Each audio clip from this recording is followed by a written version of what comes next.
నిజంగా ఇదే విషయానికి వస్తే ప్రజలు ఎందుకు నీకు ఓటేశారు చంద్రబాబు నాయుడు గారు అని చెప్పి ఫస్ట్ చంద్రబాబు నాయుడు ఆలోచన చేయాలి. ఒకవైపున వైఎస్ఆర్ కాంగ్రెస్ పార్టీ ప్రజల్లో వ్యతిరేకత వల్ల ఓడిపోలేదు, ప్రజలకు మంచి చేసి ప్రజలకు మంచి చేసి వైఎస్ఆర్ కాంగ్రెస్ పార్టీ ఓడిపోయింది.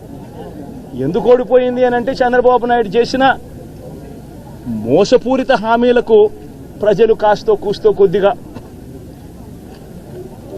ఇదై ఆ 10% కాస్త అటువైపున షిఫ్ట్ అయి చంద్రబాబు నాయుడు గారు అధికారంలోకి వచ్చిన పరిస్థితులు.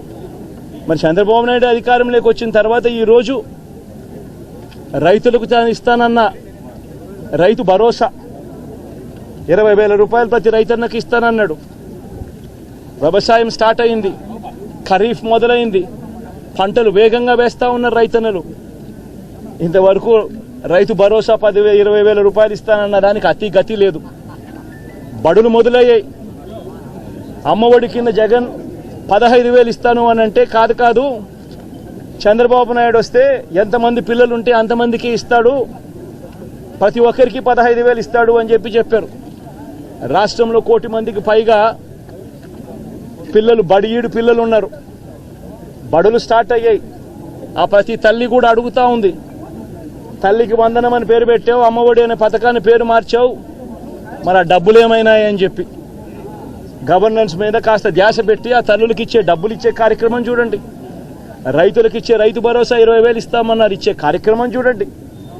ప్రతి అక్క చెల్లెమ్మకు 18 ఏళ్ళు పైబడిన ప్రతి అక్క చెల్లెమ్మకు ప్రతి ఒక్కరికి 1,500 రూపాయలు ఇస్తామని చెప్పారు. అంటే సంవత్సరానికి 18,000 రూపాయలు. రాష్ట్రంలో 4,12,00,000 మంది ఓటర్లు ఉండారని చెప్పి మొన్ననే లెక్కలు తేలాయి. అందులో దాదాపుగా 2,10,00,000 మంది మహిళా ఓటర్లే. అంటే అందరూ 18 సంవత్సరాలు నిండిన మహిళా ఓటర్లే.